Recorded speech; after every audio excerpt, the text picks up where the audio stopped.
When I first came here, we were, a hippie, back to nature, self-sufficient thing. We were watching too many Davy Crockett, Daniel Boone movies, and reading too much Thoreau. We were trying to seek a different vision. The first time I saw bean collections and so on, it was like, whoo, a jewelry store, lit up, and I've always just been dazzled by diversity.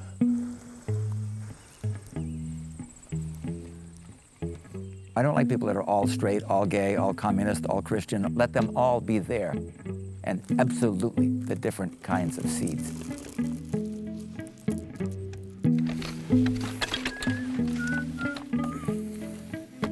My great-grandfather was a farmer. Looking through our family photo album, I just wish that I could somehow step into that photo, say, hi, great-grandma, that's me, Billy, and can I have some of these? And because I know for a fact that 90-something% of the things are now extinct. They're my family, and they're gone.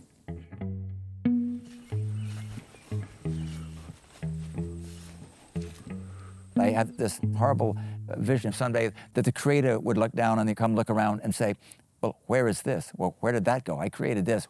Where did it go? How come it's not here? I see myself as Noah, not God. Noah didn't get to decide whether the crocodiles came on the ark or not, or the black flies. His job was to load them on, okay? That's my job. I have thousands of varieties that I'm maintaining. People of the future, plant breeders and gardeners, they will decide, what the heck did Will save that for? I don't get to make that decision. My job is to keep these all on the ark, keep them alive for 40 days and 40 nights until the flood's over. I may discover 10 years from now that that seed will be in huge demand because it has in its genes some resistance to some disease which is only now evolving. In many, many cases, what I've got is not available anywhere else. He's my sweetheart. The year that I fail to grow a variety is the year it is lost to me. And in some cases, perhaps lost to the planet. Some of these things are right on the edge of extinction.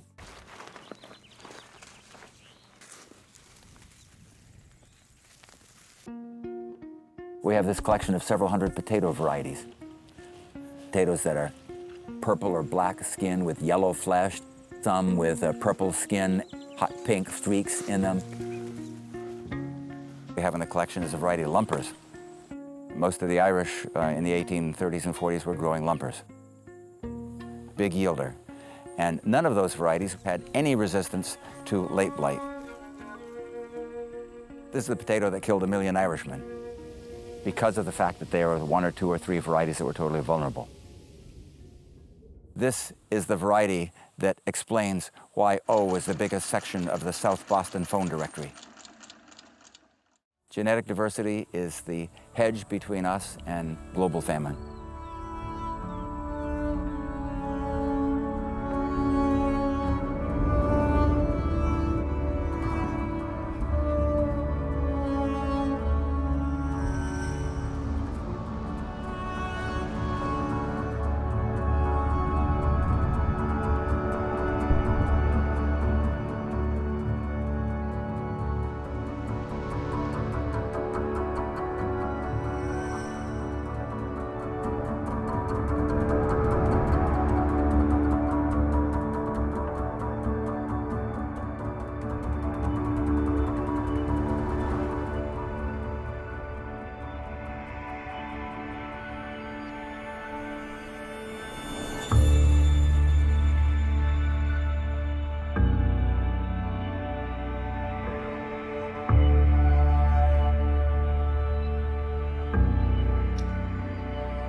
The diversity in our seed stocks is as endangered as a panda or a golden eagle or a polar bear right now. We have the largest seed shortage in history.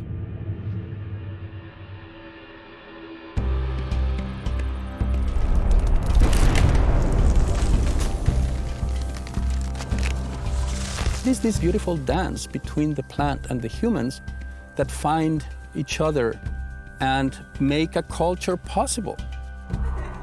In Mesoamerica, over 10,000 years ago, corn found humans and humans found corn. Corn really is this beautiful co-creation between plants and humans. The domestication of corn was centered in the Oaxacan Valley of Mexico. The incredible evolutionary leaps that we took with corn is a miracle.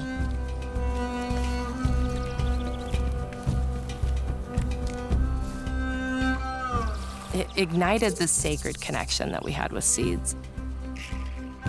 Corn seeds moved along the entire spine of the Americas.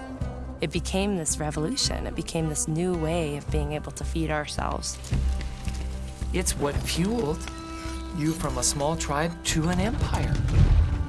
Spies and traders and anyone who was around and saw what it was doing grabbed a handful and took off. It took 4,700 years to get it to the US border. Then, about 1,000 years ago, corn is everywhere in what we now call the United States.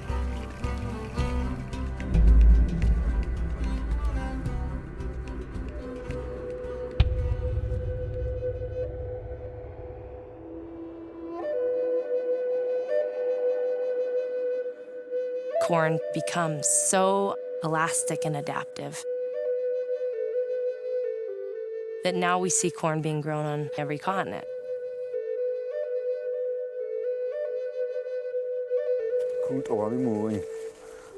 As keepers of the corn has come up with us through our migrations, sustaining us. Our first mothers were the blue corn and white corn woman. This is my grandmother, my grandfather, my mom, my dad, my brother, my sister, my kids, my grandkids, and myself. We all are one.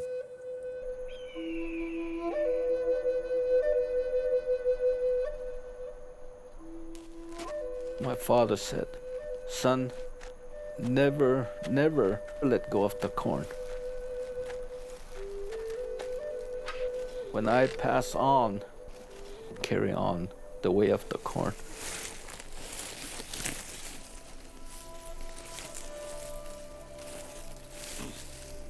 I've always been a farmer all my life. From the day that I can remember, I was out there with my grandparents, my uncles, and my father. Plex here. We've added something new. It's you, and your friends can come too. Introducing Discover Together. Connect, comment, share, rate, and more. Let's find what to watch next together.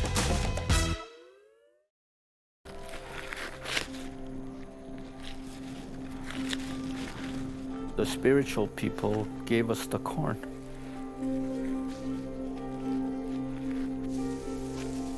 They say when the corn hears you, then they start dancing with you with the leaves fluttering.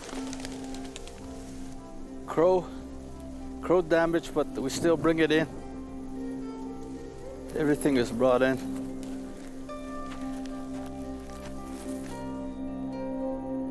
People are too attracted to the big and beautiful, but the Hopi women and men say that even this little one here is special because every corn seed has life. Everything is special. And I'll plant these. Yeah. I'll plant this. We don't throw them away. Wow. We take care of them. In the womb, human people are seeds. We see the seeds being planted into the womb of the Mother Earth.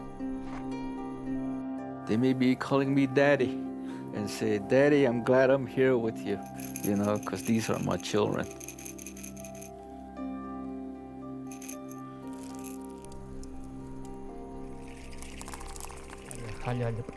Indian people, we talk in one language,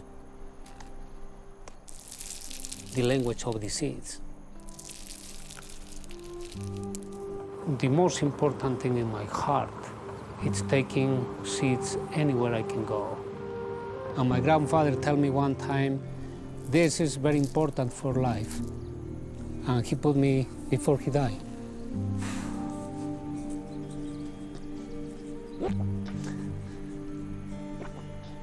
Before he died, he put me held full of the seeds in my hand, and he said, this is life.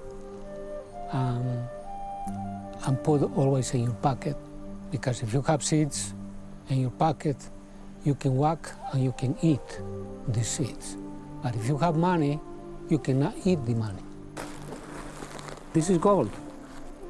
Seeds, they are our own medicine. When we have to eat, we give a little bit to the earth.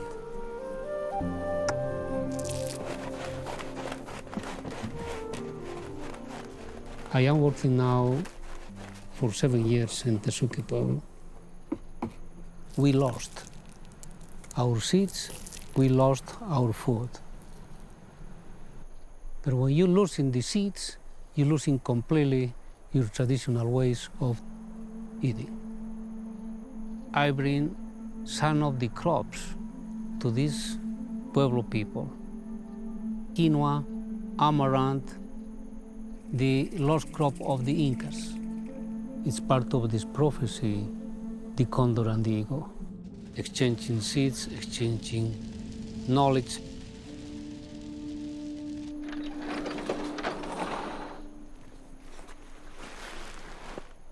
In all these bags you see, we have different type of the seeds. This salary was no one seed.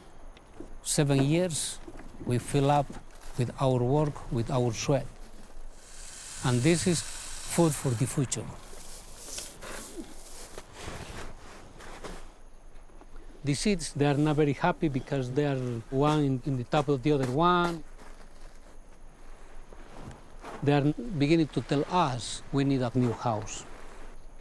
A place where they can have a home like us.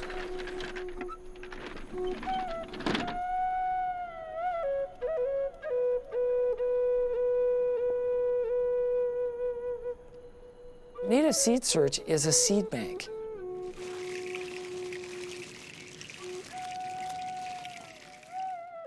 Most of the seeds came to us through Native Americans. As modern creatures, we're in debt to that.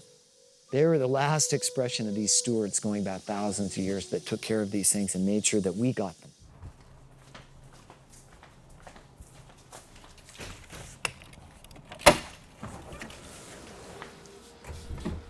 I had somebody the other day call this Fort Knox. There's just so much wealth in here. It's about 2,000 different varieties of invaluable agricultural crops.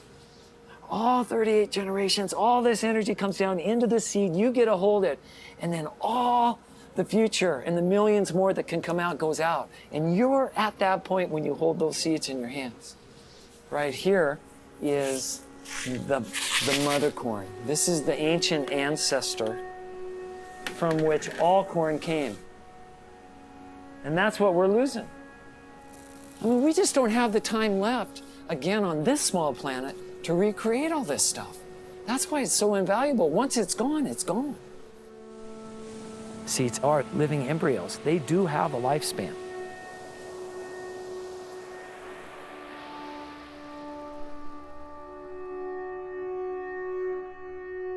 We try to grow everything out every 10 years. That's why we have the 60-acre farm here.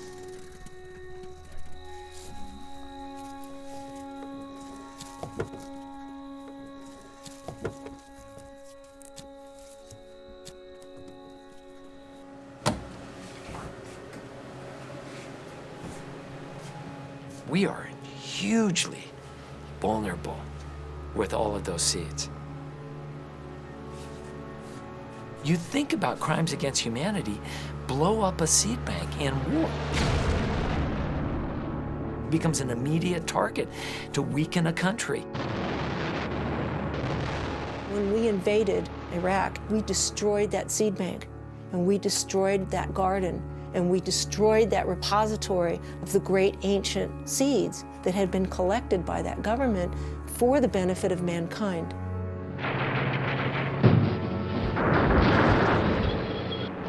During World War II, Hitler was aiming to conquer Nikolai Vavilov's seed bank in St. Petersburg.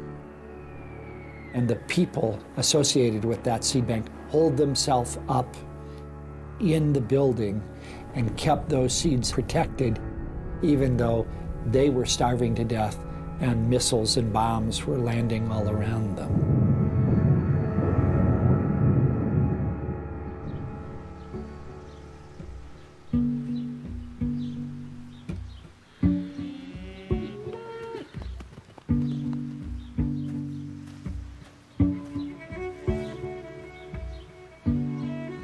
I remember gardening with these little hands